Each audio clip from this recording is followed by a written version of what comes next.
You stood on the rooftop, looking out over the city lights below in silence. You had heard him scream. It sent chills down your spine and made your skin crawl. You could feel tears welling up in your eyes as an overwhelming feeling of guilt and pain washed over you. You sunk to your knees, choking back a sob, when you heard the heavy door to the roof open, and it pulled you from your thoughts. You! His voice was coarse, breathless, and full of rage. You stood and turned to face him, and he scoffed and said mockingly, "Why are you crying? You have no remorse, no feelings for anything." His voice is cold, unforgiving, and full of sorrow, and yet his words stung like a knife. But he was wrong. You had feelings, but in that moment, you felt completely numb.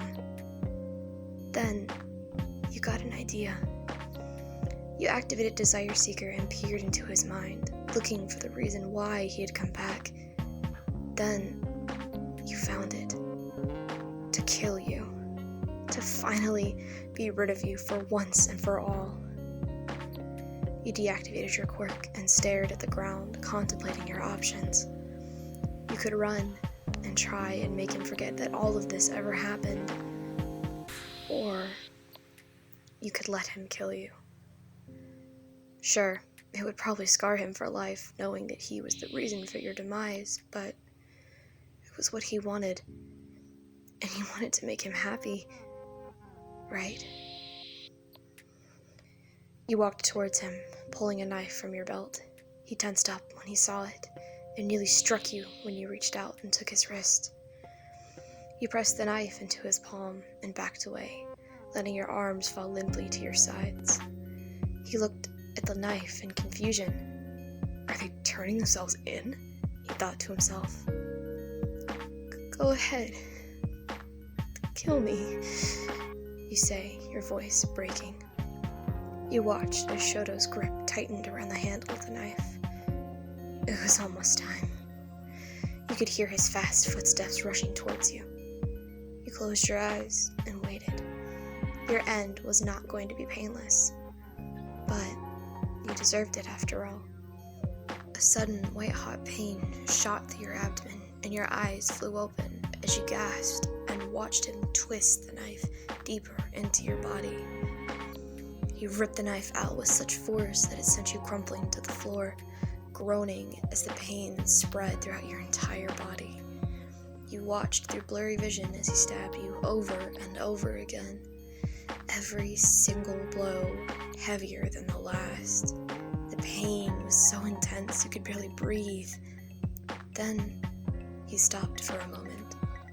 You could hear his heavy breathing as he stood over your bleeding body. They loved you, you croaked. Shoto's expression soured, and he kicked you in the ribs, leaving you hacking and coughing as blood sprayed across the ground. Shut up. You don't even understand the meaning of love. You are a heartless, good-for-nothing monster, he spat. Hearing those words struck you to your core. They hurt so bad. They hurt worse than the multiple stab wounds you had just endured. But you didn't have enough time to absorb them. Your vision was going black, and a bone-chilling numbness was spreading throughout your body. Thunder boomed above you, and lightning danced across the sky as you lay there, bleeding out on the floor. You couldn't see Shoto. You couldn't see anything anymore, but you knew he was there. You could hear him begin to walk away, and with all the strength you could muster, you whispered the last sentence you would ever say. You really hoped he could hear you. I love you, Shoto. Then, like that, you took your last breath. Shoto stared down at your lifeless, mangled body, a content yet sinister smile on his face. It was finally over. He could finally relax. He let out a sigh as heavy rain began to fall, instantly soaking his clothes and diluting the blood seeping into the concrete. and he turned and walked away from you, leaving you there. He needed to get home. A couple of minutes later, Shoto pulled into the driveway and raced up to your apartment. He burst through the door and immediately began calling your name. Listener? Listener! He searched frantically for you all over the apartment, but couldn't find you until he stumbled into the bedroom. There, sitting on the bed, was a blue envelope with his name scrolled in your handwriting. He walked over to it and picked it up, recognizing your penmanship, and he opened it and began reading. My dearest Shoto, if you're reading this, I'm probably dead. But it's okay, I promise, because I'm in a better place now. But I just want you to know that I'm gonna miss you, and I know you're going to miss me. I love you so much. Please keep fighting for me, okay? Love, listener. Shoto couldn't believe it. No, no, no, no, no, no, no, no, no, no. No, please. He sunk to his knees, clutching the letter tightly in his hands, tears streaming down his face. He began to shake so badly that the letter fell from his hands and glided to the ground. Then he screamed. His scream echoed through the empty apartment. Moments later, the door burst open and Momo Yoyorozo ran in. She raced to where Shoto was and knelt down in front of him. "What's wrong? Are you okay? What happened?" she asked frantically. With his voice shaking, he told Momo everything that had happened. "Wait, how are you alive? They killed you. What are you talking about? I never even left my apartment today. What are you talking about?" Then he explained everything that had happened between you, your clone, Momo, and him. With tears streaming down her face, she embraced him as he sobbed into her shoulder. That night, Shoto stayed at her place, unable to sleep in that empty, dark apartment. The next morning, Shoto sat in Momo's living room, staring at the TV, blank-faced. She came over and sat down next to him, handing him a cup of coffee. He sat with it cupped in his hands, the warmth spreading over his fingers. When the news came on, the reporter began the broadcast as normal, but quickly shifted to a different topic. In our most recent story, the body of a notorious villain known as the Illusionist was found on the roof of an abandoned newspaper factory this morning. And as of about an hour ago, the body has been identified as 21-year-old listener Todoroki. The coffee cup falls to the floor and shatters. Shoto buried his head in his hands and began to sob. His world was gone.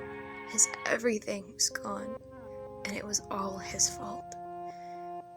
Weeks later, after dealing with not only his father, but what seemed like the hero system as a whole, he finally attended your funeral.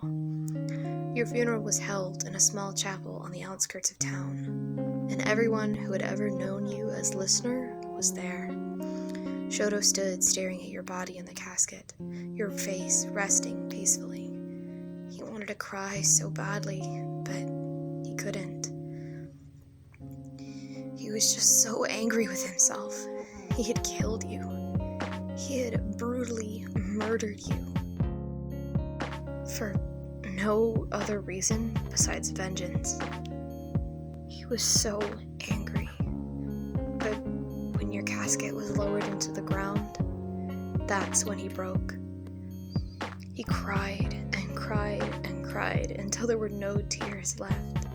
He was broken. But you were in a better place. But when you were lowered into the ground, he heard one of the police officers say something in a hushed tone that was only meant for others next to him to hear. "So glad they're gone. They caused us so much trouble." Todoroki spun around to stare at him. "You do realize that person in the ground right now was my lover. Really, that monster of a person. I killed them for nothing other than vengeance. How dare you mock their life? They were a villain, Todoroki. They deserved a death like that. You've got to be out of your mind. They don't deserve to be brutally murdered on a rooftop and left to die. They didn't deserve that from me. They had a legacy that I cut short. I don't think I deserve to be called a hero if this is how I'm going to live. And with those words, Shoto turned and left. Over the course of several months after that, he was denounced as a hero. But he didn't care. He left the city and moved to a small, quiet house near the chapel where your service was held. On days where he felt particularly alone, he would go there sometimes to just sit and wait. He would wait for a feeling of, well, happiness. He was content knowing that you were in a much better place now. Hey guys! Okay, so I have a new video editing software and it took me a while to find a really good one that had all the things I needed.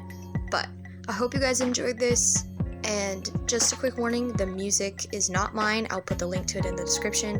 I love you guys so much, and have a blessed day. Bye-bye!